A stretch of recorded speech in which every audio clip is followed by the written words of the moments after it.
Bienvenue dans Eurecast, le podcast des énigmes. Il s'agit du deuxième épisode et un grand merci à tous et à toutes pour vos retours chaleureux sur l'épisode précédent. D'ailleurs, un des retours que l'on a eu, c'est qu'on ne s'est pas vraiment présenté la dernière fois. Donc aujourd'hui, on va remédier à ça. On va également faire le tour des actualités et je crois bien que l'on va même devoir choisir un peu nos sujets parce qu'il y a beaucoup de choses qui s'est passé encore ce mois-ci. Nous jouerons bien sûr ensemble. Le thème de l'épisode du jour sera le Raid in Lyon, un jeu de piste épique et annuel à Lyon. À la fin de l'épisode, nous reviendrons sur l'énigme de fin de l'épisode précédent. On a hâte que Johan nous donne la solution. Et nous finirons l'épisode sur une nouvelle énigme inédite, donc restez bien jusqu'à la fin. Tout un programme, Eurecast épisode 2, c'est parti! Salut Johan, comment ça va? Ça va très bien Thomas, et toi? Mais au top! Et toi alors, du coup, tu as eu quelques retours sur l'épisode précédent, tu veux nous partager? Et oui, on a eu quelques retours qui étaient franchement constructifs. Un retour qu'on a eu, on s'attendait peut-être pas trop, c'est que les gens ils sont pas mal pris au jeu sur la chasse au trésor et ils ont réfléchi par eux-mêmes à des degrés différents. Il y en a certains qui réfléchissaient en même temps que Thomas. Et puis on a aussi des gens qui mettaient carrément pause pour partir sur Google Maps et essayer de résoudre les énigmes. Donc franchement, tant mieux, ça nous fait très plaisir. C'est vrai que par exemple, j'ai eu un retour d'une joueuse qui a trouvé que pour la définition réunit l'amour et la séduction, je crois, pour le premier jour, et ben elle a trouvé que la rue de Vénus croisait une rue Casanova, qui marche plutôt vachement bien. Bah ça marche très bien, et Casanova c'est un séducteur, Vénus c'est l'amour, voilà. Donc il y a des gens qui ont trouvé des choses encore mieux que les vraies solutions, finalement. Donc ouais, ça c'est cool. Et nous en tout cas, suite à ça, on va essayer dans les épisodes de mettre comme ça régulièrement des énigmes où il faut réfléchir un petit peu, où vous pourrez aussi réfléchir de votre côté.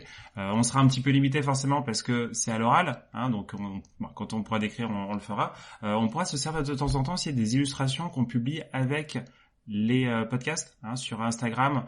Il y a des photos qu'on peut rajouter et sur Facebook. Donc vous pourrez vous servir de ces images pour essayer de comprendre au fur et à mesure de l'épisode de quelles énigmes on parle. Donc c'est un nouveau format un peu, ce truc des énigmes audio qu'on va essayer un petit peu d'explorer. Ce qui est intéressant aussi, c'est le côté un petit peu échange, côté personnel, partager ce qu'on a vécu. Que j'ai eu aussi beaucoup de retours sur le côté que ils ont un peu vécu la chasse avec toi finalement, Yohan. Bah écoute, moi ça me fait très plaisir qu'ils aient réfléchi en même temps et puis franchement j'espère qu'ils vont arriver à maintenir le rythme et à réfléchir aux énigmes au fur et à mesure des prochains épisodes.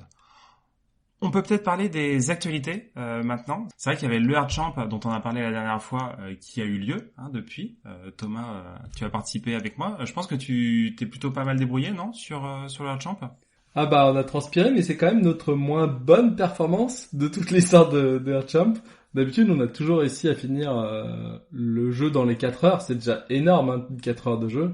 Là, cette fois-ci, on a dû s'arrêter après 4 heures parce que on était, je crois, une estimation à 45% ou 42% du jeu, ce qui laisse quand même moins de la moitié, c'est-à-dire qu'il laisse encore beaucoup de place.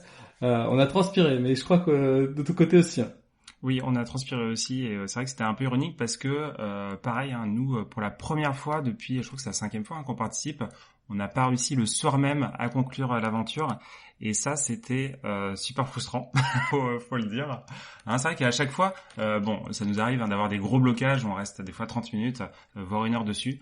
Là, on est carrément resté 1h30 sur le même problème, et ce qui fait qu'à la fin, on n'a pas du tout le temps de finir le jeu, donc c'est frustrant, mais j'ai envie de dire oui, c'est le format qui veut ça. C'est un championnat, je crois qu'il y a une 40aine de puzzles à résoudre dans le jeu.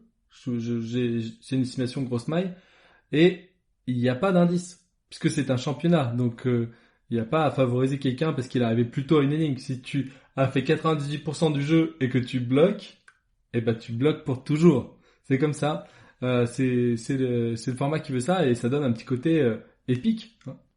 C'est épique et moi mon avis c'est que ça reste quand même assez frustrant de pas y arriver. Perso, je préférais qu'il y ait des indices pour permettre d'y arriver. Après, je comprends le format.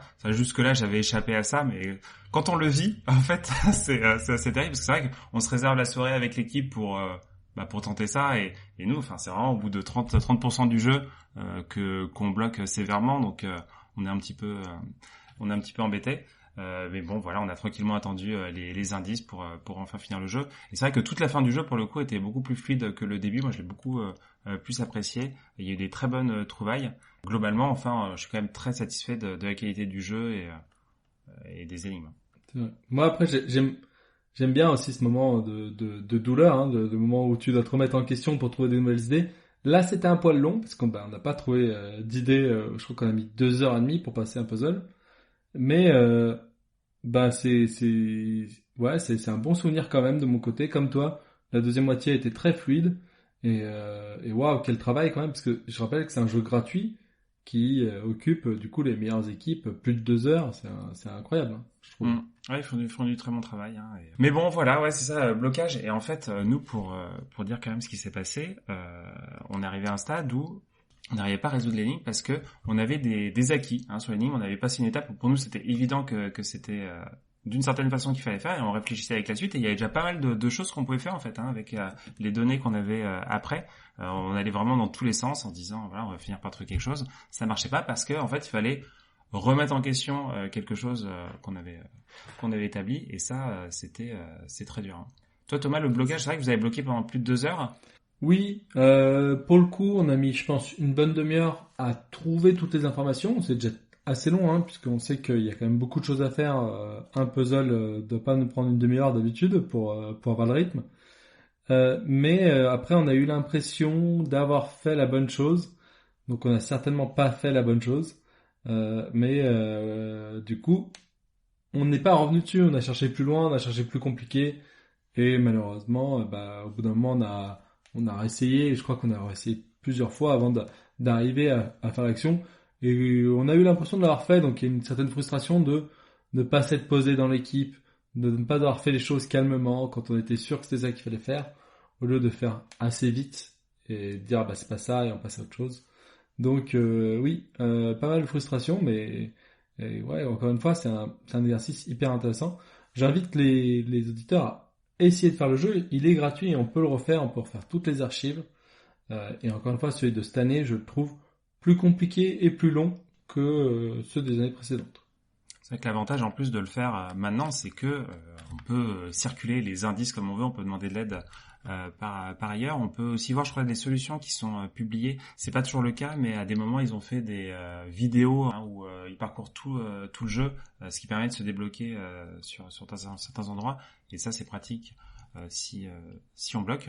Donc voilà. On note quand même encore une super performance d'une équipe française, les Weird.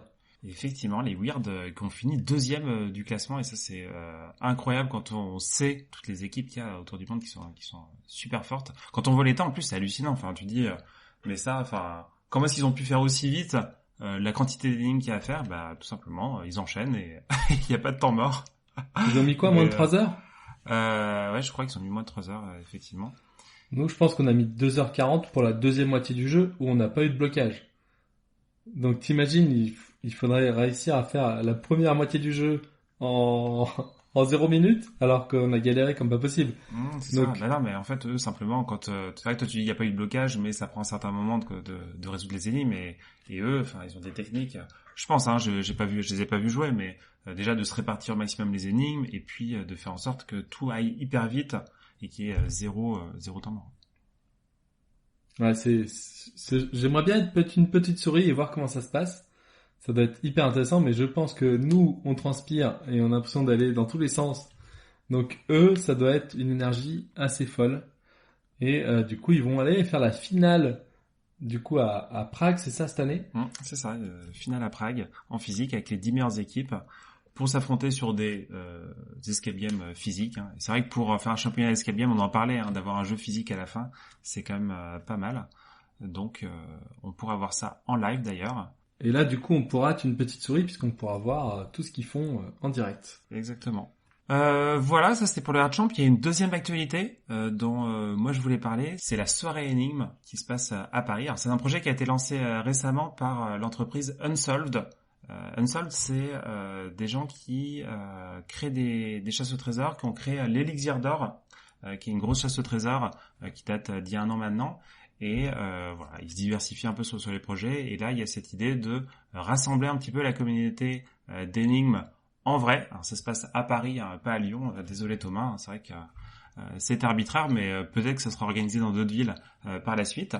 Et c'est vrai que dans tout ce qui est jeux d'énigmes en ligne, la plupart des gens en fait se retrouvent sur Discord. C'est un peu la plateforme. Alors, il y a les gens qui jouent aux jeux d'énigmes en ligne dans leur coin et qui n'ont pas besoin d'échanger, mais c'est vrai que Discord, c'est quand même la plateforme qui est pratique pour échanger, à la fois dire ce qu'on a pensé d'énigmes, ça peut être juste plaisanter au sujet des énigmes, des fois aussi s'aider, s'entraider, se demander de l'aide entre personnes.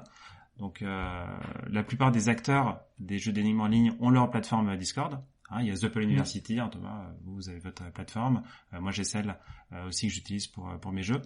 Et il y a comme ça plein de gens qui sont un peu inscrits sur tous les salons Discord, qu'on voit passer parce que à force de faire des jeux, on voit un petit peu les mêmes personnes régulièrement. Et forcément, on a envie de rencontrer ces personnes en vrai, puisque sur Discord, on voit juste le pseudo et la photo de profil. Là, c'était l'occasion de rassembler des gens à Paris. Et pour rassembler les gens, l'idée, ça a été de créer une soirée avec des énigmes à faire quand même. On s'est retrouvés dans un bar et on était plusieurs créateurs. Donc moi, j'étais présent. Il y avait 3 autres créateurs qui ont proposé des énigmes. Les gens, ils étaient par équipe sur des tables. On leur donnait les énigmes au fur et à mesure, toutes les 30 minutes. Et à chaque fois, il fallait résoudre l'énigme le plus rapidement possible au sein de son équipe. Il y a des lots qui étaient offerts par Unsolved. Et il y avait une très bonne ambiance. Tout le monde a beaucoup aimé. Sur place, on a eu des très bons retours, même après coup. Donc vraiment, le principe est très sympa. Et c'est quelque chose qui va avoir lieu à nouveau. Eux, ils aimeraient bien faire ça tous les mois. La prochaine date, c'est prévu en septembre. Et ça sera possible de s'inscrire. Alors, il y a un serveur Discord aussi pour la soirée. Le but, c'est de s'inscrire. En tout cas, il y aura un sondage pour savoir combien de personnes sont disponibles pour qu'ils puissent réserver un bar qui correspond à la taille des personnes. Donc nous, on mettra le lien du serveur Discord si vous voulez vous inscrire. C'est vrai que pour l'instant, c'est un projet qui n'a pas de nom. Il n'y a pas de nom, de logo. C'est juste soirée énigme à Paris. Peut-être que ça va se développer avec le temps. On va voir. Et puis, ils recherchent aussi des gens pour créer des énigmes. Donc, si jamais vous avez envie aussi de créer des énigmes et de les proposer sur Paris, c'est l'occasion d'en proposer pour ces rassemblements. C'est vrai que les retours sont très bons puisqu'on a eu des échos jusqu'à Lyon. On a vu quand même pas mal de gens nous en parler, sur Discord notamment. Il y a même un jeu qui s'est passé sur Discord qui était décalé parce qu'il y avait la soirée énigme. Et ça avait l'air d'être vraiment très très bien. Je suis vraiment très curieux de voir ce que vous avez fait. Ça a l'air d'être vraiment un chouette projet. Et c'est vrai qu'on va en parler pendant l'épisode du Ready Lyon. C'est aussi un jeu qui est national et qui m'a permis personnellement de rencontrer des gens que je ne voyais que sur Discord pour les jeux d'énigmes. Et c'est hyper sympa. Même si je trouve que voir tout le monde en même temps, ça permet pas forcément de créer des liens très forts. Mettre un visage sur un nom et pouvoir échanger 5 minutes, ça m'a fait super plaisir avec pas mal de monde que je côtoie finalement presque toutes les semaines sur Discord. Donc j'imagine que la soirée avec des énigmes inédits dans un bar, de manière vraiment très décontractée en plus, ça devait être super sympa.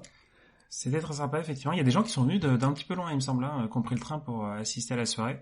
Je pense qu'on n'arrivera pas au stade du Ready Lyon où les gens viennent vraiment pour toute la journée d'énigmes. Ça reste une soirée seulement, mais bon, ça a motivé un petit peu quand même un peu les gens à venir. Et les énigmes d'ailleurs sont disponibles sur le Discord, les énigmes de la première soirée. Donc c'est possible de regarder ce qui a été fait quand même pour ceux qui n'ont pas pu participer. Trop bien. Et vous avez réussi du coup à tenir un peu l'objectif de 30 minutes par énigme? C'est bien passé ça? À peu près. À peu près. Mon énigme c'était en 30 minutes, mais on a deux énigmes qui ont un petit peu dépassé. Dans les créateurs, il y avait The Escapers qui était présent, il y avait Sébastien le gérant qui avait fait une énigme. On avait Énigme de Labo avec Charlotte qui gère ça, qui était présente, et il y avait aussi Unsolved, il était présent. Il y a Adrien qui lui gérait la soirée, qui avait aussi fait une énigme. Donc on avait ces 4 énigmes. Et il y en a qui étaient un petit peu plus durs. Ouais, il y a Énigme de Labo qui elle a beaucoup d'imagination, elle fait des choses où des fois il faut aller vraiment chercher loin. Et on avait très peur que son énigme, parce qu'il y avait beaucoup de choses qu'elle dure très longtemps. On a passé à 40 minutes pour lui laisser le temps aux joueurs de le faire. Et je crois qu'on a même fait pareil pour l'énigme d'Adrien, où pareil il y avait pas mal d'étapes. Donc c'était approximatif. Et puis il y a un certain qui n'arrivait pas à résoudre l'énigme dans le temps imparti. C'est pas grave en fait, il les mettait de côté. Ils passaient à l'énigme suivante et quand ils avaient du temps, ils reprenaient l'énigme pour avoir le temps de tout finir dans la soirée. Excellent. Et après, je trouve que si tu sais déjà qu'elle est un peu longue, tu peux adapter et dire celle-là elle mettra 40 minutes, c'est très bien. Et je trouve que je préfère une énigme un peu originale qu'une énigme sur laquelle tu vas rouler parce que tu l'as déjà vu ailleurs. C'est un peu gâché, quoi. Donc, trop c'est cool. vrai. Et pour le coup, c'était vraiment des énigmes originales. Hein, donc, moi, je trouvais la qualité était bien. Bah, ça donne envie. Et peut-être, du coup, une retranscription de la soirée dans d'autres villes. C'est ça. Bah oui, bah, ça a été évoqué hein, sur le serveur Discord. Donc, il y aura peut-être ça. Après, c'est vrai qu'il faut une masse critique hein, pour faire ce genre d'événement. Là, on a été une quarantaine dans le bar, ce qui est pas mal. Mais bon, s'il y a que 10 personnes, c'est peut-être un petit peu léger pour justifier le fait de créer des énigmes juste pour la soirée. Et oui, je l'ai pas dit, moi, c'est inspiré de Puzzle Pint pour ceux qui connaissent. Tu connais pas toi, Thomas, non? Non, j'en ai entendu parler avec ce projet-là, mais j'ai jamais entendu parler avant. T'avais pas entendu parler avant, ok. Bah pour expliquer rapidement, c'est un jeu international avec des énigmes qui sont proposées et donc c'est en anglais hein, et qui sont distribuées un petit peu partout dans le monde à des lieux où ils organisent des soirées où les gens viennent pour résoudre sur place les énigmes. Donc c'est vraiment le format que nous on propose. C'est juste que eux ils font quelque chose. Alors, ils font des choses qui sont très bien chez Puzzle Pint, mais c'est en anglais. Et c'est vrai que pour les Français c'est un petit peu, je pense qu'il y a un peu la barrière de la langue qui fait que ce serait difficile d'organiser ça chez nous. Et voilà, l'idée d'Adrien, c'était de faire quelque chose similaire, mais en français. Trop bien. Bah, on a hâte de suivre ce que ce projet va devenir. Exactement. Je crois bien qu'on avait noté que une des actions de aujourd'hui, c'était de se présenter, puisque finalement, on a un peu loupé cette étape-là la fois d'avant. On l'a un peu loupé, mais c'est jamais trop tard hein, pour le faire. Ben non, et puis en plus, ça dilue un petit peu les informations d'épisode en épisode. Donc, Johan, est-ce que tu veux nous raconter ce que tu fais et comment est né un trésor à Paris? Oui, effectivement. Je peux vous parler un petit peu d'un trésor à Paris. Hein, c'est mon projet principal que j'ai lancé déjà il y a quelques années. Bon, en 2014, il y a eu les escape games hein, qui sont arrivés en France. Moi, assez rapidement, j'ai découvert ça et j'ai directement accroché. Dans la foulée, moi, des escape games, je découvre aussi les jeux de piste. Hein. Ça ressemble beaucoup parce que finalement, on est aussi avec son équipe à résoudre des énigmes. Le fait d'être en ville et de voir des environnements qu'on parcourt habituellement et dans lesquels on résout des énigmes, moi, ça m'a plu pas mal aussi. Je trouvais qu'il y avait un côté plus réel. Côté vraiment, c'est l'aventure de tous les jours de résoudre ça. Donc, ça m'a bien plu. Et j'ai cherché à en jouer un maximum. Et je suis tombé à un moment sur une communauté de gens à Paris qui en organisaient régulièrement. Hein, c'était avec le site OVS. Et là, j'ai commencé à faire vraiment beaucoup de jeux de pistes. Ouais, parce qu'en fait, ils en organisaient toutes les semaines, quasiment. Des fois, c'était même plusieurs fois par semaine. Et moi, enfin, vraiment, je faisais tout parce que ça me plaisait vraiment beaucoup. Et puis, il y a un moment, en fait, où il y a quelqu'un, enfin, c'est même plusieurs créateurs qui disaient, ouais, Johan, est-ce que tu créerais pas toi aussi un jeu? Ouais. En fait, j'étais pas trop motivé parce que, enfin, moi je profitais des créations des gens et je trouvais ça très bien. Mais je me suis dit, allez, pour leur rendre l'appareil, je peux tenter de faire quelque chose moi aussi. Et je me motive comme ça à créer un jeu. Alors, le début, c'est quand même très dur. Hein. C'est très dur de se lancer. T'es devant une page blanche, tu sais pas du tout quoi faire. Donc vraiment compliqué. Mais au fur et à mesure, quand tu commences à créer un cadre, développer certaines mécaniques, ça devient plus facile, ça devient au bout d'un moment, ça devient du remplissage en fait, hein, pour arriver à concevoir le jeu dans son ensemble. Donc ça a plutôt bien marché et j'ai réussi à finaliser comme ça mon premier jeu. Alors ça a quand même pris 1 mois à temps plein ce premier jeu. Parce que je voulais faire ça bien et j'ai mis la barre, je pense, un petit peu haut. Je suis parti aussi sur des outils technologiques pour ce jeu. Il y avait un chatbot sur Messenger. Enfin, voilà, c'était un petit peu technique, mais j'étais vraiment très fier de ça. Ça a plu aux gens, ça j'étais content aussi. Et dès que ce premier jeu était fini, moi le but c'était directement de recommencer et d'essayer d'améliorer ce que j'avais fait. Parce qu'en fait, à l'époque, moi je suis développeur de sites web, d'applications mobiles, et c'est vrai que le côté itération, de dire voilà, je regarde ce qui va pas, je propose une meilleure version, c'est quelque chose qui est omniprésent. Hein, toi Thomas, tu le sais bien aussi avec ton métier. Et cette logique, elle s'applique vraiment aussi aux jeux de piste, hein, puisqu'il y a moyen vraiment de les améliorer en se rendant compte des choses qui vont pas, toutes les frictions, essayer d'améliorer le jeu. Donc je me suis pris à ce jeu, d'essayer de faire à chaque fois mieux. Et en fait, rapidement, en fait, j'ai quitté mon travail parce que, en fait, j'avais déjà posé 1 mois de congé pour faire le jeu. Et alors officiellement, c'était juste, en fait, c'était un projet avec des amis et on n'avait pas pris de vacances depuis longtemps, donc je pouvais dire, allez, je fais 1 mois tranquille où je fais ce jeu. Mais rapidement après, je fais, désolé, en vrai, ça me passionne trop, donc je vais devoir me lancer à plein temps dedans. Et c'est comme ça, en 2018, que Un Trésor à Paris est né. Et depuis 6 ans maintenant, ça n'a fait que continuer, que grossir, et il y a plein comme ça d'autres projets qui sont lancés via Un Trésor à Paris. Parce que c'est vrai qu'au début, on faisait les jeux de piste en physique, puis après il y a eu aussi les jeux en ligne. Il y a eu pas mal de choses qui sont faites, avec toujours quand même une ligne directrice qui est de résoudre des énigmes pour découvrir Paris. Ça c'est un petit peu le slogan d'Un Trésor à Paris. Mais le but quand même au fond, c'est quand même de créer des jeux que j'aurais aimé jouer. Alors ça, en fait, moi, ça me fait marrer de dire ça parce que je trouve que c'est vraiment le cliché. On l'entend, moi, je l'ai entendu 1000 fois ce truc, mais à chaque fois, je dis c'est comme moi, parce que. Mais bon, ouais, non, mais il y a plein de créateurs, ils font ça en fait, ils créent des trucs qui veulent jouer, tout simplement. Oui, c'est une motivation. C'est une grosse motivation. Et voilà, moi donc j'avais fait beaucoup de jeux. Je savais que pour moi, ce qui était important pour un jeu, c'est de l'originalité, pas retrouver les mêmes mécaniques, parce que en fait, voilà, quand on connaît une mécanique, on la réplique sans trop réfléchir, c'est pas forcément intéressant. Et surtout aussi de rester vraiment dans une expérience ludique. Ça c'est quelque chose qui je trouve c'est un travers qu'on prend très très vite dans les créations de jeux, de faire des choses qui peuvent être des fois difficiles ou longues, mais c'est juste parce qu'il y a c'est plein de fois une même action à faire, genre compter des bancs dans un parc. Ça c'est long, c'est pas très intéressant. Et aussi faire des choses trop dures non plus, c'est pas fun pour les joueurs. Donc arriver toujours à travailler ce côté ludique avec le bon dosage des énigmes, ni trop dur ni trop facile. Et ça c'est quelque chose que j'essaie de faire et que j'ai plaisir à faire. Donc voilà, je vous dis d'abord des jeux en ville. Maintenant, j'en ai une dizaine à peu près de jeux que je peux organiser dans Paris. Depuis le début, il y en a pas, pour l'instant, il y en a aucun qui s'est arrêté. Et il y a eu aussi des jeux en ligne. Les jeux en ligne, il y en a eu un certain nombre. Les plus connus jeux en ligne, c'est lesquels, Thomas? Tu te souviens? Moi c'est un Noël à Paris, c'est ça? Un Noël à Paris, oui, c'est ça. Oui, c'est les calendriers, un calendrier de l'Avent, ça a marqué ça. Ça a pas mal marché, oui, parce que beaucoup de gens sont disponibles en décembre, il fait froid, donc on résout des énigmes. Et effectivement, j'ai fait 3 calendriers de l'Avent et ça a attiré pas mal de joueurs, avec à chaque fois des concepts différents. Donc le premier, un Noël à Paris, c'était 24 énigmes où vraiment je m'occupais de tout, de A à Z. Et pour les suivants, j'ai commencé à faire appel à d'autres personnes.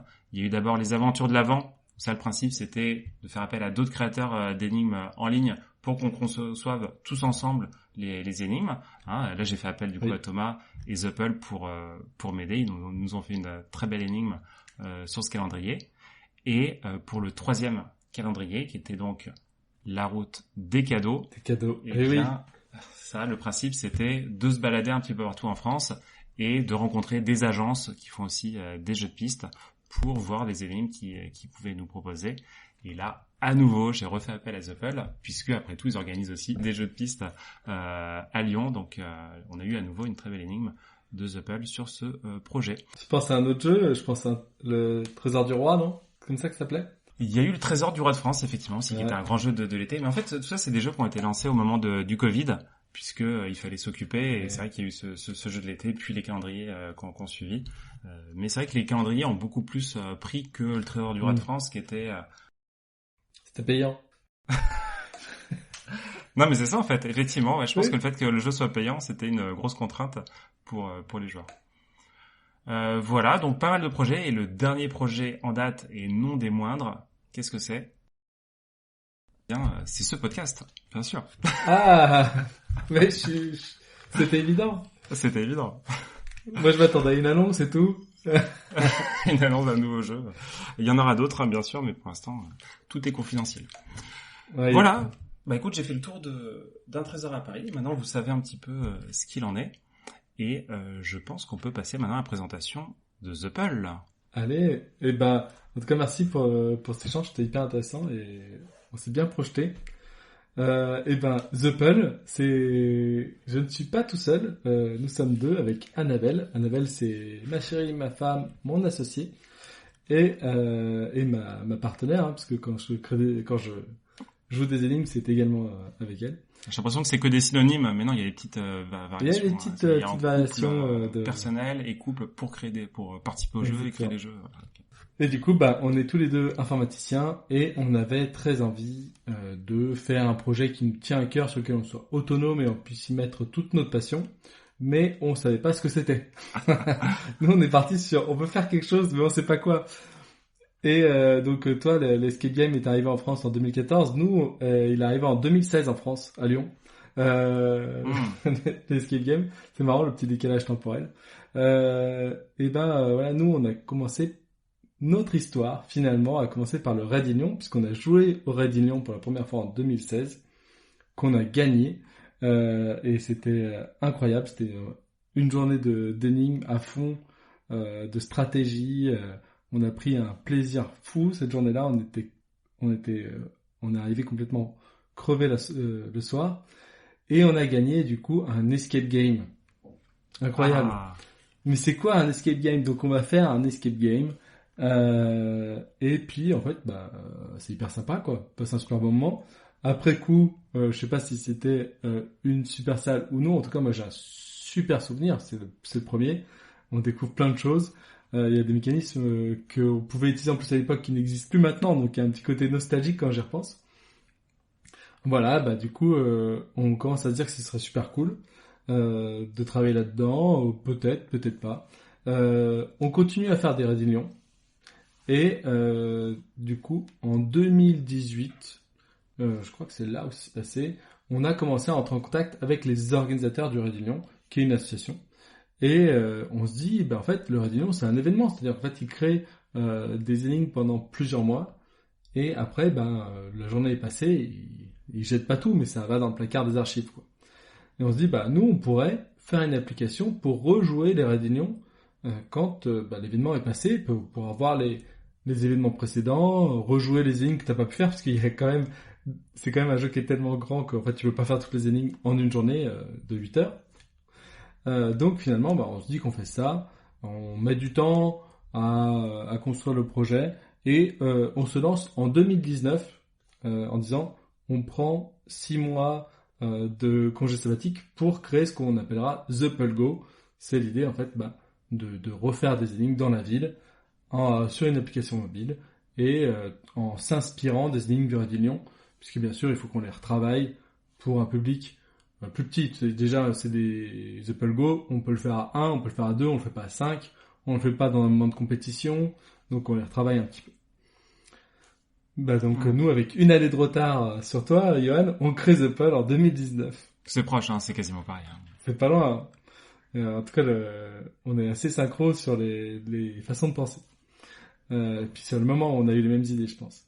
Donc voilà, on lance, je crois que c'est septembre, on fait un peu les festivals, on fait Octogone, on est aussi partenaire du Raid in Lyon pour la première fois en 2019, puisque actuellement, avant, le Raid in Lyon c'était sur papier, il n'y avait pas d'indice, il n'y avait qu'une seule réponse possible par énigme, et à la fin de la journée, tu venais avec ton papier et t'espérais d'avoir mis la bonne réponse sur chaque énigme. Et puis du coup, en fait, ce The Pearl Go devient aussi la plateforme que l'on prête au Raid in Lyon pour avoir des indices et proposer plusieurs réponses par jour.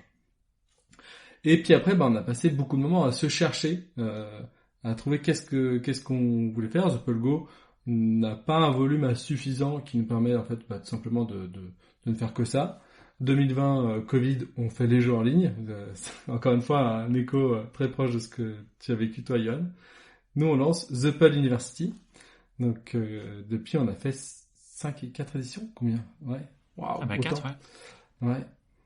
20, 21, 22, 23, 24. Ouais.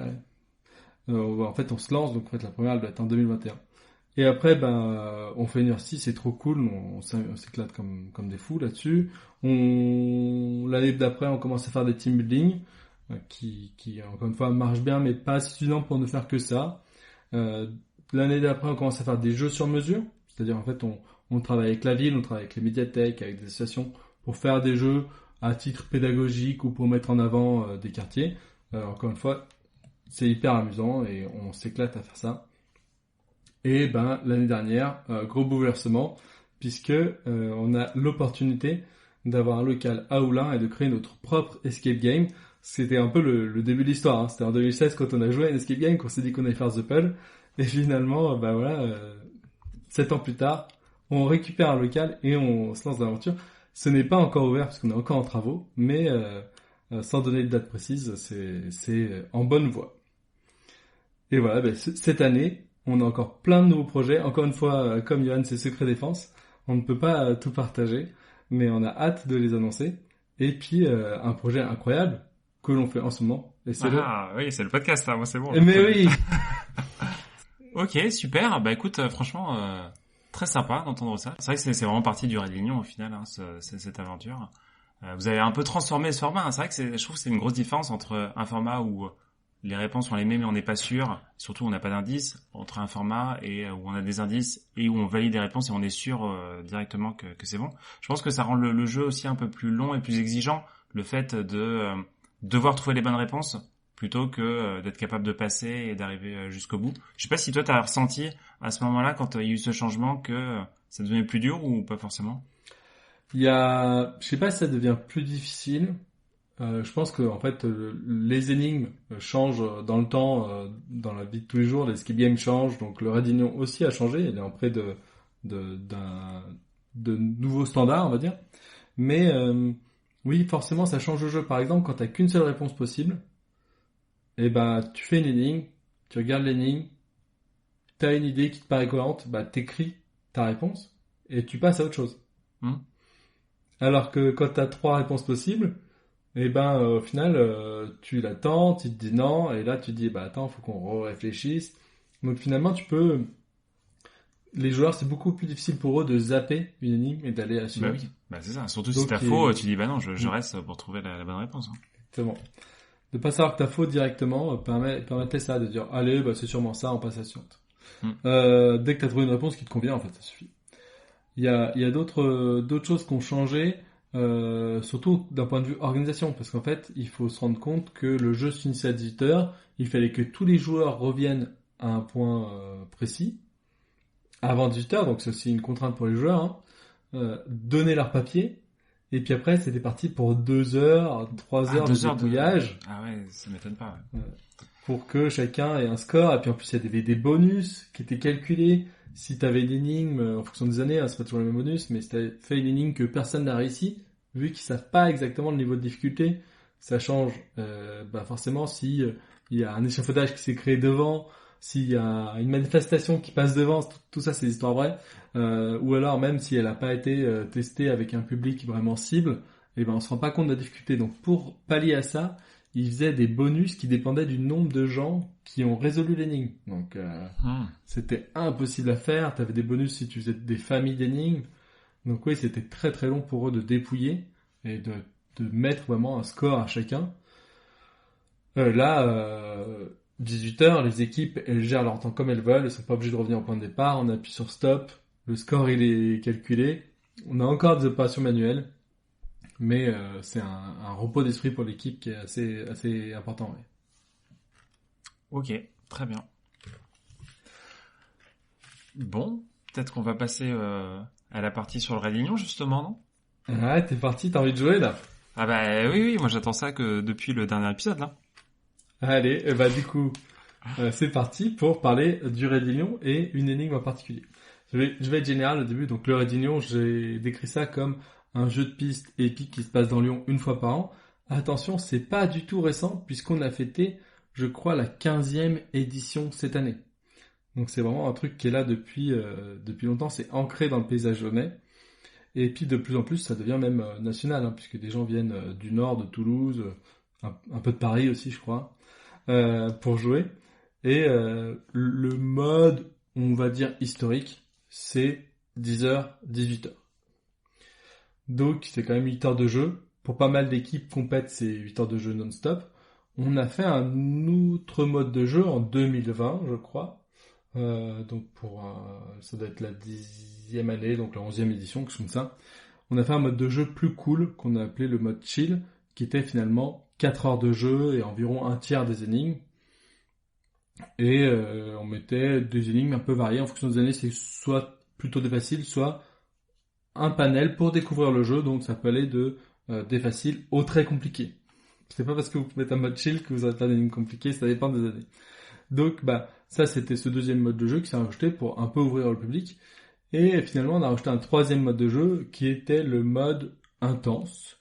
Et ce mode intense, la particularité c'était de rajouter du contenu, pas pour rajouter du contenu, mais pour décaler les départs du matin.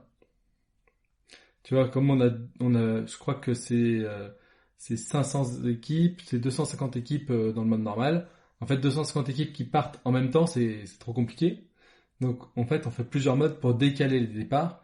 Et finalement, on est un peu bloqué à 250 équipes.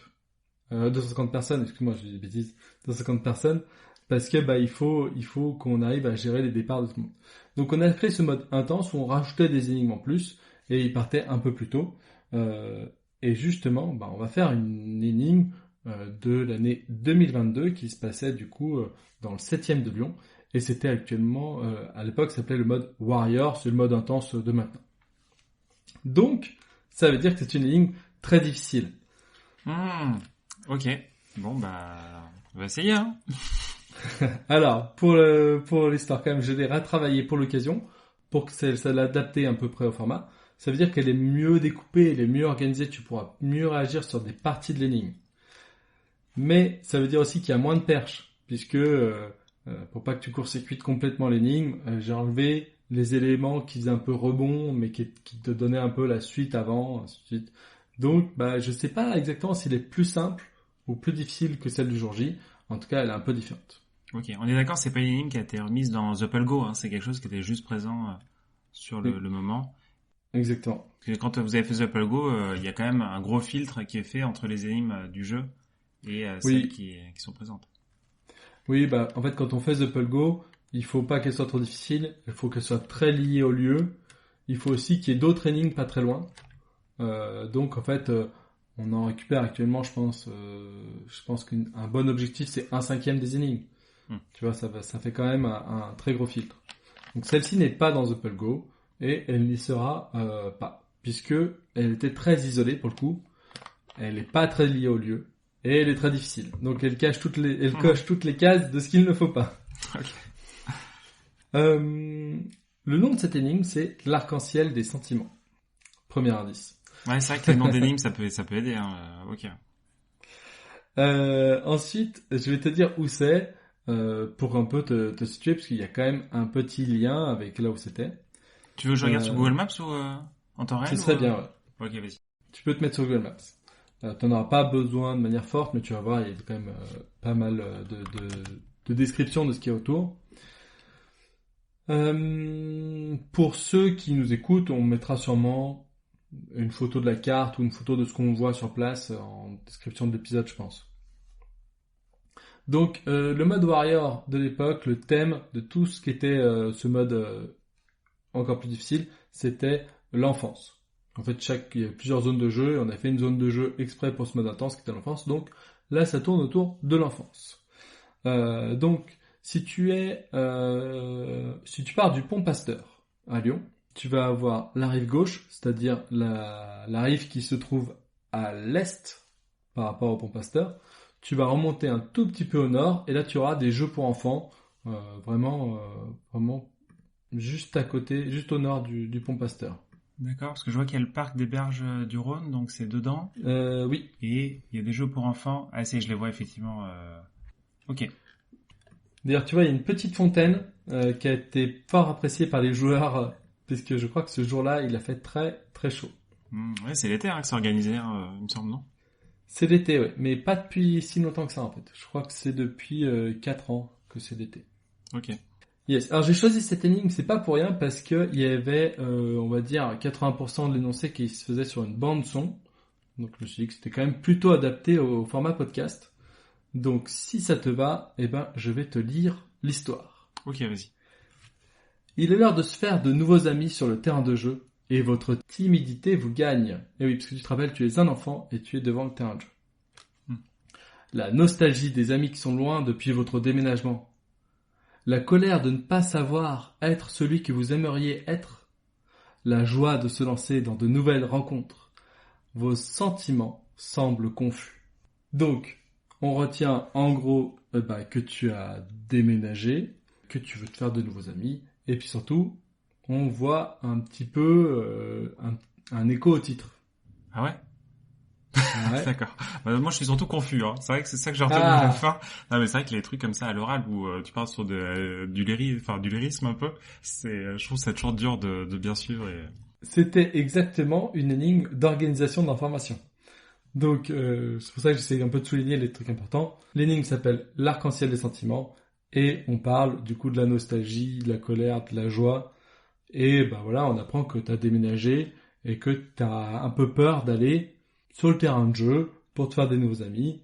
Tu es un petit peu timide, tu as la nostalgie de ton ancienne maison, tu as la colère de pas être vraiment aussi sympa, gentil, drôle que t'aimerais. Et puis, t'as quand même hâte de te faire des nouveaux amis. Ils ont l'air cool, ces enfants qui sont dans toi, là. Est-ce qu'on pourrait pas associer une couleur à chaque, à chaque sentiment? L'arc-en-ciel des sentiments, c'est vrai qu'il y a une fausse piste là-dessus qui est assez forte, c'était les couleurs. Ouais. Mais, non, c'est une fausse piste. Ok. Parce qu'il y a aussi, attends, c'est quoi? C'est pas vice versa, non, le Pixar, là, avec les couleurs et les sentiments? Exactement. C'est très inspiré de vice versa, tu vas voir après, c'est une très bonne remarque. Là, je crois que c'était le thème de l'année, c'était une bibliothèque. Et en fait, il y a un livre pour enfants qui s'appelle L'arc-en-ciel des sentiments, qui donne une couleur à chaque sentiment. Et c'était pour ça, en fait, toutes les énigmes faisaient écho à un livre. C'est pour ça que tu as cette fausse piste qui est assez malvenue sur l'arc-en-ciel. Vous hésitez. Vous vous retournez, tournant ainsi le dos aux autres enfants qui s'amusent. C'est alors que vous le voyez. Il est grand, sûr de lui, imperturbable. Il vous rappelle votre ancien chez vous. Il a l'air de faire votre numéro et de se faire des nouveaux copains. Grande inspiration, c'est décidé. Votre numéro sera celui de votre souvenir. Quel numéro déjà? Alors... Ah, il faut trouver le numéro, c'est ça là. La question c'est, quelle sera la réponse finale à cette énigme? Hein? Pas la réponse, mais qu'est-ce qu'on va chercher finalement? Qu'est-ce qu'on va chercher? Mais c'est-à-dire que c'est pas ce qu'on cherche, mais... Bah si. Enfin, non, je comprends pas. Tu sais pas encore la réponse, parce qu'il y a encore beaucoup de contenu, mais tu peux déjà choper des informations. Donc, en gros, tu t'es retourné. T'as vu quelque chose de grand, imperturbable, qui te rappelle ton ancien chez toi. C'est pas un bâtiment, non? Le souvenir. On va encore le faire après pour savoir exactement ce que c'est ce souvenir. On aura d'autres informations. Ok.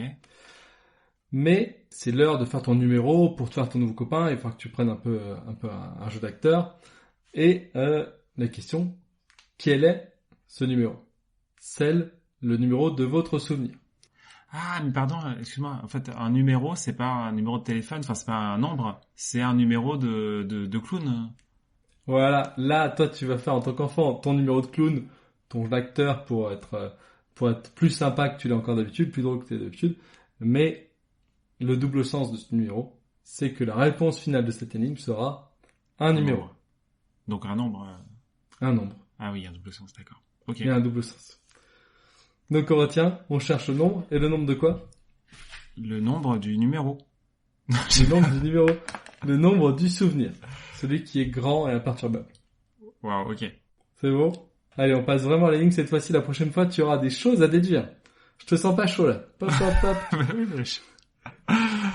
Ouais. Ça, c'était l'introduction. C'est pour ça que j'ai mâché le travail. Mais attention, je te le ferai pas à chaque fois. Ok. Donc, je te rappelle la partie qui va nous intéresser pour la section suivante. Il y en aura 3 des sections. Pour cette section-là, donc on vient de tourner le dos au jeu pour enfants. Et on le voit, il est grand et imperturbable. Ok? Donc là, tu vas avoir l'inspiration de... Comment t'as appelé le film déjà? Vice versa. Vice versa. L'inspiration de vice versa. Donc là, c'est en toi la colère qui va parler. Grand et imperturbable, tu parles encore du trafic routier. Oh, satanée autoroute qui passe au milieu de la ville. Je le fais bien quand même, non? Ok, ouais, c'est bien, ouais. Oui, c'est la colère, là. Tu t'as incarné la colère, en fait. Hein, avec, exactement. Et là, du coup, ton toi intérieur essaye de calmer ta colère. Mais non, colère. Celui que je vois avance à pas réguliers. Quand tu le regardes, il n'accélère pas. Il ne ralentit pas. Mon souvenir est un peu comme sa petite cousine éloignée. La question, je te fais une pause. Je peux répéter autant de fois que tu veux. C'est à ton avis, qu'est-ce qu'on cherche? Qu'est-ce que ce souvenir? Waouh. Écoute, je sais pas, c'est vrai qu'il y avait la colère au début. Est-ce que c'est un souvenir qui est lié à la colère? Du coup, mais il n'y a pas que ça, puisqu'il y a la voix rassurante après. Donc, C'est toi. C'est toi, ouais, la voix rassurante. Donc le souvenir, c'est un souvenir de colère et qui est lié en fait à l'autoroute qu'on voit peut-être, on voit de la route de l'autre côté du fleuve. Oui. De l'autre côté du fleuve, on voit l'autoroute passer. Ouais, d'accord. Mais de dire que le souvenir c'est l'autoroute, ça suffit peut-être pas, non? Et non, parce que ça commence par mais non, colère. Donc ce n'est pas l'autoroute. Une fois que la colère a parlé, toi tu rassures ta colère en disant mais non, colère. Mais non, ce n'est pas l'autoroute. Ah. Je sais pas, il y a un truc, il y a un jeu de mots avec mais non. Non, mais non, non juste c'est colère. pas l'autoroute. En fait, ce que tu vois de l'autre côté, c'est l'autoroute. Ouais. Donc tu regardes dans la bonne direction. Là, on est bon. Ok. Celui que je vois avance à pas réguliers. Quand tu le regardes, il n'accélère pas. Il ne ralentit pas. Mon souvenir est un peu comme sa petite cousine éloignée. Donc la question c'est pas Ah ouais. qu'est-ce que tu vois devant toi? D'accord. Non mais je comprends le truc. Bah, c'est pas le bâtiment. Il y a un bâtiment quand même qui est très chelou là avec d'architecture Ouais. dans tous les sens. Non, c'est pas ce Bah, bâtiment là qui est de l'autre côté du pont. Hein. il faut chercher quelque chose de grand, imperturbable. Ouais, parce qu'il est grand. Hein. Imperturbable, les Ouais. bâtiments, ça se perturbe pas beaucoup hein, en fait. Hein, quand Non, c'est t'essayes. vrai. Il n'accélère pas, il ne ralentit pas, il avance à pas réguliers. Bah, c'est ça le truc, c'est qu'il avance pas tellement en fait, à pas régulier. Hein. Ça marche pas. Hein. C'est quelque chose de plus grand que ça. Ah, c'est plus grand que le gros bâtiment. Mm. Ah ouais, c'est vraiment le plus grand que je vois. Il y a des grues au fond, mais bon, ça avance pas non plus, hein, ça tourne. Mm. Ça vole Euh, aussi, mais... Les grues. Ah oui, les, les oiseaux. Ouais. Ah, c'est peut-être des nuages? Non, Non, parce qu'ils sont assez grands, ça aussi. Hein. c'est vrai. Ça avance aussi un peu, ouais, peut-être pas régulier, puis tu les C'est perturbes pas pas. mal. Hein, donc, enfin, franchement, ça marche très bien. Les nuages, c'est pas mal. J'avoue, Ah sur non, la c'est petite- c'est peut-être c'est le fleuve. Bah oui, Ah c'est le là fleuve. là. Après, le fleuve, on peut le perturber hein, pour le coup. Hein. Non? Enfin, si Euh, tu toi secoues, enfin, tu mets des barrages, tout ça. Je sais Oui, pas. oui, Hein. mais toi, Ah. toi en tant que petit enfant, je sais Ouais, pas. non. Ah oui, non, j'avoue, ouais, l'enfant, il fait rien. Ouais. Ok, ça marche. Ouais, donc ouais, il est assez grand, effectivement, le fleuve, pour le coup. Ça, on est bon, ça avance à pas régulier.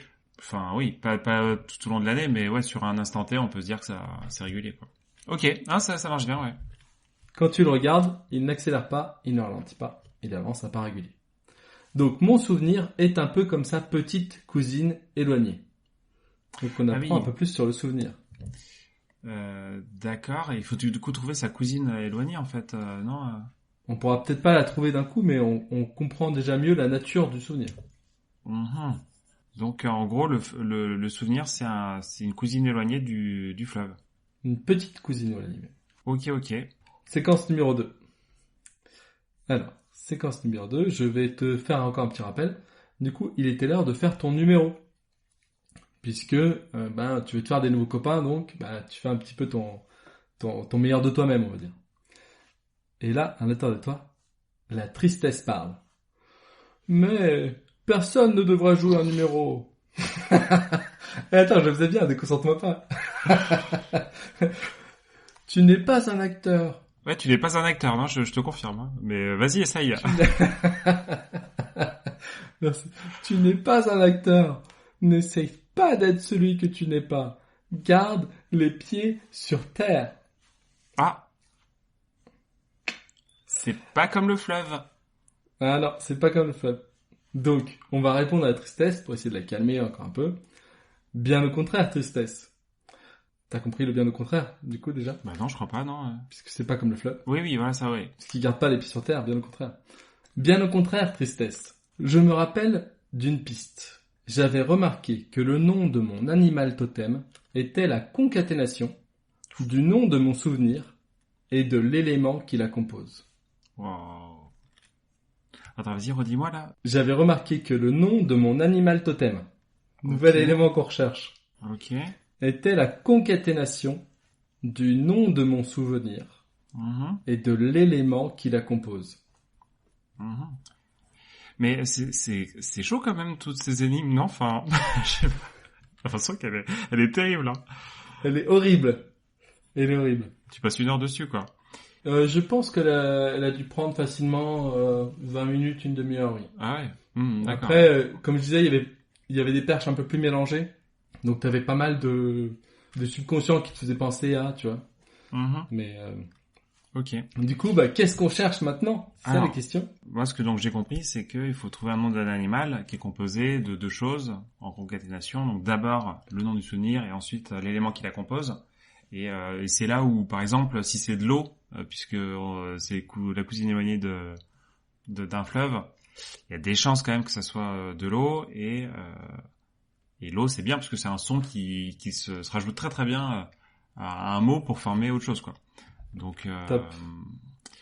Donc ouais, parce que on est parti sur un fleuve et bon, une petite cousine éloignée, ça peut être un ruisseau. Alors, vu que c'est la petite cousine, c'est peut-être un féminin, donc peut-être une rivière ou quelque chose comme ça. Je sais pas s'il y a d'autres synonymes qui marchent bien. Et mais par contre, riviero, c'est pas un animal. Pas top. Donc je pense pas que c'est la rivière, mais ça doit être un truc de ce goût-là. Je trouve que t'as des bonnes idées, que t'as bien résumé. Ok, là à ce stade-là, je peux pas conclure ou aussi quand même? Non, il te manque la 3e étape. Ok. Et normalement, ça va tout débloquer. Ah bah écoute, j'espère. T'es chaud? Ah vas-y. Donc 3e étape, je n'ai pas de rappel puisque là, on est quand même bien plongé dans l'histoire. C'est la joie qui parle. Oh, j'adore! Alors, on attrape cet animal totem? C'est parti, il est où? Encore une fois, un jeu d'acteur incroyable. Ouais, c'est brillant. Et pour le coup, c'était une énigme que j'avais enregistrée. J'avais tout donné. Alors. Mais en fait, c'est vrai que t'enregistres. Enfin, bon, ceux qui ont joué un peu sur Apple Go, ils le savent, hein, mais c'est vrai qu'il y a souvent des enregistrements de toi et Annabelle dans les dans les énigmes. Et à chaque fois, vous donnez à fond et c'est sympa. Moi, ça m'amuse. C'est cool. Donc, on va répondre à la joie. J'attends un autre sentiment, joie. Colère, tristesse et toi ne peuvent pas m'aider. Je recherche la paix, le calme, un sentiment de 8 lettres, commençant par C et finissant par T. De ce qui reste, entre les deux, j'enlèverai la musique et il me restera la maison de mon animal totem. Ah. Je la refais? Alors attends, non, j'ai pris des notes. Donc colère, tristesse, ça lui va pas. Il a besoin de la paix ou d'un chose, enfin un sentiment un petit peu dans ce goût-là, qui fait 8 lettres, qui commence par un C et qui finit par un T. Bon, ok. Et à ça, on pourra donc retirer la musique pour obtenir une maison. C'est un petit peu technique et il faut trouver du coup un sentiment de 8 lettres. Yes.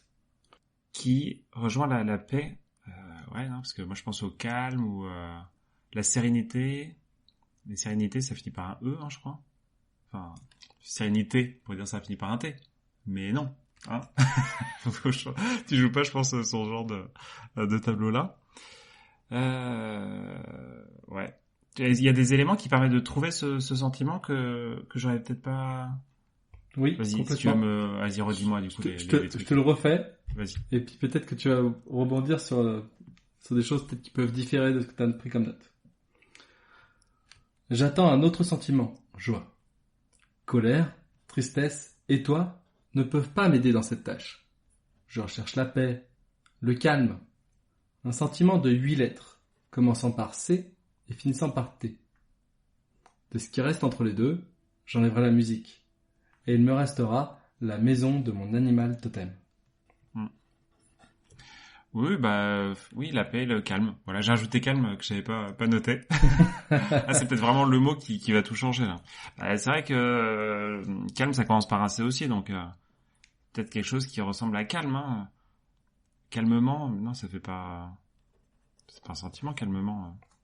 Non. 4, 5, 6, 7, 8, il y a 10 lettres. Ouais, non, calme est censé aider vraiment à trouver le mot ou... Non, c'était pas ça. Enfin, c'est bien que tu l'aies noté parce que tu sais que c'est pas la réponse puisque je l'avais donné. Oui, bah c'est ça. Hein. Mais bah non, je sais pas s'il y a des trucs que t'as dit en plus là Tu veux que je te donne une différence par rapport entre ce que toi t'as dit et ce que moi j'ai dit? Ah oui, vas-y. Toi tu as dit commençant par un C et finissant par un T. Oui, c'est ça, et c'est Et pas moi, ça? et moi j'ai dit commençant par C et finissant par T. Ah, donc c'était ce que j'ai dit là. Mais C'est oui, bien, c'est grave. sérénité. Ah, le filou. Commençant par C, finissant par T. Ah là là. Ça, c'est vraiment le genre de truc à l'oral là où tu pièges les gens, quoi. Hein, parce qu'à Bah l'écrit, c'est pour ça que c'est à ça marche l'oral pas. parce Hein. que Ah, c'est juste pour ce bout d'énigme. bah c'est juste pour ce bout d'énigme que c'est à l'oral. Ah, purée. Et puis parce que Ouais. pour trier l'information à l'oral, c'est beaucoup plus difficile, donc ça donnait un côté plus épique que si c'est écrit. Bah voilà, tu peux annoter à côté de chaque paragraphe ce que ça veut dire, alors que si c'est à l'oral, bah t'es obligé de, à chaque fois que tu veux relire, réécouter tout. Ouais, c'est plus dur, hein. Et donc il y avait ce bout-là qui était intéressant. Ok.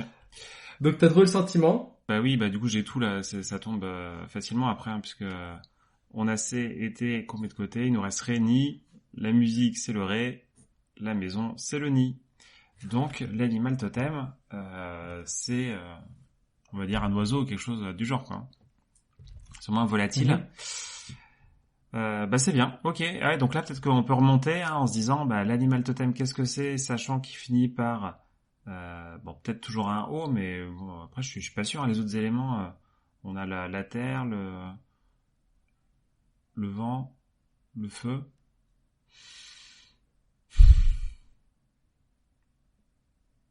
Je sais pas. Hein. Je Mhm. sais pas. Ouais, donc ouais, il faudrait que je regarde tous les noms d'oiseaux et voir lesquels finissent par des noms d'éléments. En fait, hein, c'est c'est ça. T'as pas besoin. Ouais. T'as déjà de très bonnes idées. Ok. Non mais c'est ça l'idée, non Non, c'est plus simple. Ah, c'est plus simple. Ah, d'accord. T'as l'idée, mais c'est juste un tout petit peu plus simple, puisque finalement, qu'est-ce qui vit dans un nid? Ah oui, on peut dire que c'est un oiseau tout court. Ah oui, d'accord, c'est même pas un nom d'oiseau qu'il faut chercher. Ah ouais, d'accord, toi t'es comme ça là. Ouais, l'animal c'est l'oiseau quoi. Exactement. Ouais, non c'est vrai. Ouais, moi je cherchais des trucs plus précis, hein, mais d'accord. Mais il était confirmé par le fait que ça finissait par O, que t'avais déjà trouvé cette information-là. Oui, effectivement, c'est vrai que oiseau c'est déjà pas mal, mais après est-ce que oise on peut dire que c'est un petite cousine je crois que ça marche pas mal. Vas-y, l'Oise, c'est quoi du coup là c'est tout à fait un fleuve, ça, non? Mais attends, mais c'est un fleuve ou c'est une rivière? Moi, j'aurais dit, c'est un département déjà. Hein, donc, ok. Et qu'est-ce qu'on peut dire d'autre? C'est fou, je trouve pas là. Il y a vraiment que le département qui ressort. Ah bah si, bah dans la rivière. Ok. C'est bien une rivière. Hein, tout à Et fait. Donc, on est pas mal. Et puis, c'est une rivière qui passe par où là? Elle passe pas par Lyon du tout, par contre. il y avait un élément que j'ai enlevé qui disait que toi, il fallait que tu retournes vers la scène des enfants qui jouent, et ton souvenir, lui aussi, a l'habitude d'aller vers la scène. Euh, je l'ai enlevé parce que je pense que tu l'aurais peut-être trouvé dès ce moment-là, et ça m'intéressait pas, je voulais que tu ailles jusqu'au bout. Parce que oui, il y a la scène en mode le fleuve. Ouais. Et du coup, la scène, effectivement, j'entends scène, moi c'est bon, hein, je fais le rapprochement là. Tu l'as, le jeu de mots. C'est ça. Ok, Du coup, bah du l'Oise, coup, c'est c'est un bon. affluent de la Seine. Ah ok, c'est un affluent de la Seine. Ouais. Ok, c'est vrai que là j'aurais cherché des affluents, mais il y en a beaucoup hein, de la Seine, donc ça... Je crois qu'il Ça y en a va pas 3, trop. j'ai regardé avant pour Ah voir si ouais? t'allais me consécuter mon énigme, du coup j'ai enlevé cette Ah partie-là. ouais, non mais oui, il y aura peut-être des gros affluents de la Seine, il y en a 3, mais après tous les Ah, petits en tout genre, là ça y va. Hein. c'est vrai. Et du coup, quelle est ta réponse à cette énigme? Bah c'est l'Oise. Eh ben non! Non, c'est pas ça. Et non! Ah bah zut, j'ai cru... Bah parce qu'on cherchait pas le souvenir grand imperturbable. Attends, mais zut. Bah, le fleuve qu'on voit en face de nous, c'est une cousine, enfin ouais, une cousine éloignée du. Yes. Enfin, le souvenir, c'est la cousine éloignée, donc bah que ouais, c'est le nom du souvenir, c'est l'Oise. D'accord, il y a un truc que j'ai pas compris sur le format. En fait, il te manquait juste, il fallait revenir encore à tes notes juste avant, mais ça n'a aucun sens, ça, je suis d'accord. Déménagement. Hein. Il est l'heure de faire votre numéro et de se faire de nouveaux copains. grande inspiration. C'est décidé, votre numéro sera celui de votre souvenir. J'avais oublié le numéro. Mais alors quoi, c'est le numéro de département de l'Oise? Bah voilà, c'est ça. Et voilà, ok. Ouais. J'aimais beaucoup cette énigme. Alors, elle est ultra complexe et des fois assez inutilement, surtout sur ce format-là, que j'ai un peu retravaillé. Mais j'aimais beaucoup ce côté où tu dépiles, tu encaisses l'information et quand tu arrives à la toute fin, et ben ça fait un petit effet domino et tu reviens au début. Donc c'est pour ça que j'ai gardé cette partie numéro, parce que ça faisait revenir encore au tout début à qu'est-ce que je cherchais, qui était la première information que j'avais donnée. C'est vrai. C'est vrai. Mais j'avais même pas noté, moi, quand je cherchais un numéro. Tu vois, mes prises de notes, là, c'était vraiment trop sommaire. Mais c'est vrai, t'avais insisté et franchement, ça se tient. C'est vrai que c'est le genre de truc où quand c'est à l'écrit, bon, tu remontes facilement. Mais là, à l'oral, pour le coup... Et là, du coup, c'est vraiment tout à l'oral, en fait, toutes les lignes. C'était mixte, puisque justement, toute la partie... donc les 3 sections où il y avait les sentiments qui parlaient et où on répondait aux sentiments étaient à l'oral. Découpé en 3 fichiers séparés. Bien sûr, dans cet ordre-là, qui donnait l'ordre de l'histoire, mais l'ordre inverse de la résolution. Mais par contre, le truc qui te disait qu'en fait, bah, c'est le numéro que tu cherches, c'était à l'écrit. Comme ça, on était sûr de perdre les joueurs qui sont tous empressés d'écrire Oise une fois qu'ils ont compris.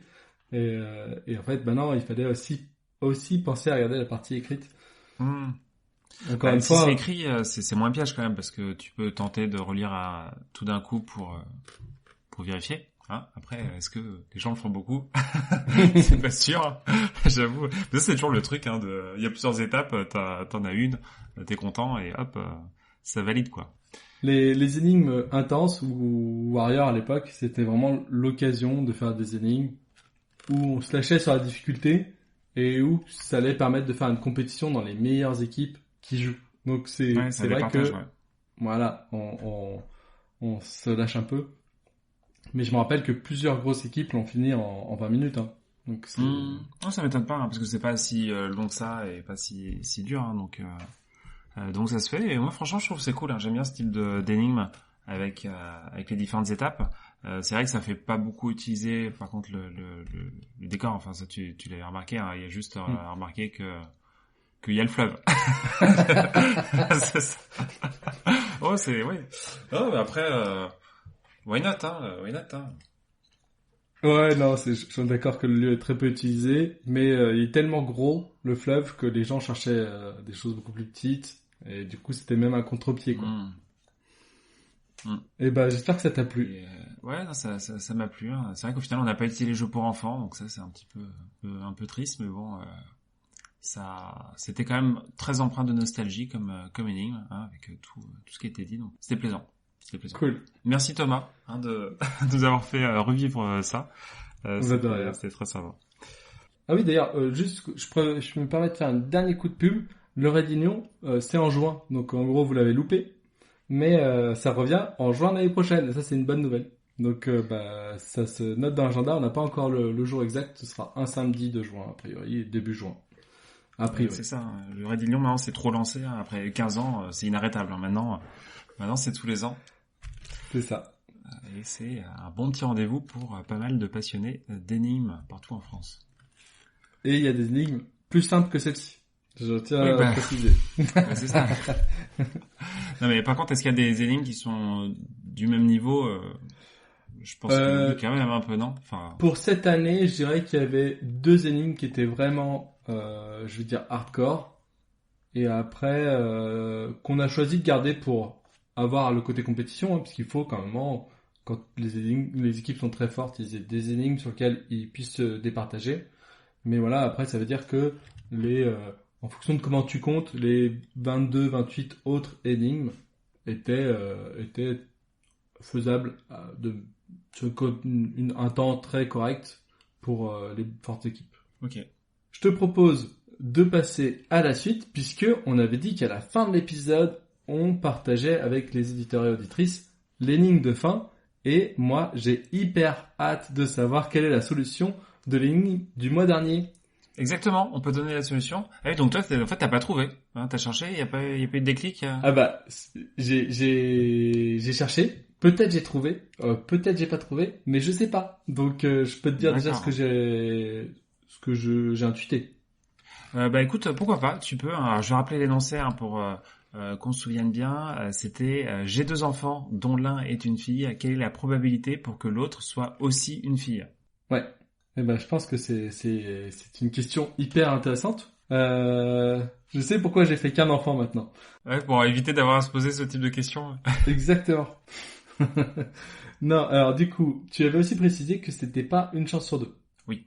Si t'avais pas précisé cela, déjà j'aurais dit une chance sur deux. Ensuite, tu as dit l'un des deux est une fille. Et je me suis dit, allez, si c'était deux filles, est-ce que tu l'aurais tourné dans ce sens-là? Donc, je me dirais que il y a peu de chances que ce soit deux filles parce que sinon t'aurais pas dit l'un des deux. Euh, mais, euh, mais voilà, je sens que c'est pas ça. Attends, mais quand on conclut quoi qu'il n'y a pas beaucoup de chance, et bon, c'est zéro. Allez, on arrondit à zéro. C'est ça, zéro. Ah bah dis J'ai donc, l'impression que j'avais l'impression que c'était tu me fais semblant que c'est un truc de statistique, mais en fait, c'était un jeu de en fait, mots. c'est Voilà. une blague. Eh oui. Non, bah alors, non. Effectivement, tu as bien compris que c'était pas ça, la réponse. Non, c'est vraiment des stats, mais c'est des stats simples. Hein. Moi, je suis pas parti sur des trucs trop compliqués. En fait, quand on a deux enfants, en stats vraiment très basiques, ce qu'on fait, c'est un arbre de probabilité. Hein, normalement, on voit ça au lycée. Et c'est tout simple, en fait. Hein. On divise d'abord en deux pour le premier enfant, garçon ou fille. Donc, on a une chance sur deux pour chacune des deux branches. Et ensuite, chaque branche va à nouveau se diviser en deux en fonction du deuxième enfant, si c'est un garçon ou une fille, avec à chaque fois aussi une chance sur deux pour les deux cas. Hein, donc on a un arbre comme ça très simple avec deux niveaux et il faut l'utiliser pour trouver la réponse. Alors ce type d'arbre est facile à comprendre normalement et c'est pour ça que l'astuce au final c'est juste une astuce de langage et qui est vraiment accessible. Du coup, là, en fait, t'as quatre possibilités. T'as garçon-garçon, garçon-fille, fille-garçon et fille-fille. C'est Donc ça, en il y en a fait, 4. Ouais. t'as un quart de chance d'avoir ces possibilités-là. Il y a un quart de chance que les deux soient des filles, effectivement. Hein, donc ça pourrait être une réponse à proposer, mais c'est pas la bonne réponse, puisqu'il y a une condition supplémentaire qui vient changer un petit peu ça. C'est l'un des deux est une fille. Oui. Donc. Et ça, c'est un peu subtil à comprendre, c'est-à-dire que l'un des deux est une fille, c'est pas je prends un des deux enfants physiquement, donc j'en ai un, je le montre et je me pose la question du sexe de l'autre, parce qu'à ce moment-là, effectivement, ça serait bien une chance sur deux, parce que un autre enfant, si on sait pas lequel c'est voilà, ce soit un garçon ou une fille avec une chance sur deux. Et là, c'est un petit peu plus subtil, c'est l'un des deux, mais on sait pas quand on dit l'un des deux si on parle du premier ou du second. Et en fait, ça peut être les deux. Et c'est ça qui rend le problème un petit peu plus subtil. Donc sur mon arbre, j'ai quatre possibilités. J'en ai une où il n'y a pas de fille. Donc il me reste trois possibilités. Et finalement, sur ces trois possibilités, j'en ai qu'une où il y a deux filles et deux où il y a une fille et un garçon. Donc la probabilité que mon deuxième enfant soit une fille, c'est un tiers. Exactement. Voilà, c'est ça la réponse. Hein. On est vraiment avec ce truc on exclut le garçon. On regarde combien il y a de possibilités, puis la probabilité, ça c'est la façon classique de calculer, c'est le nombre de cas qui marchent sur le nombre de cas total. Donc ici c'est 1 sur 3. Ah ouais, c'était hyper technique. Moi je m'attendais à un jeu de mots. Ah ouais, tu trouves Ah, c'est un jeu de mots. Non, moi... non mais ça c'est une énigme en fait que je connais depuis hyper longtemps et que quand je faisais mes études, voilà, à cette époque-là, ça circulait, je trouvais ça intéressant. Et on est très loin de ce qu'on voit sur les énigmes habituelles, puisque il y a quand même un petit prérequis mathématique.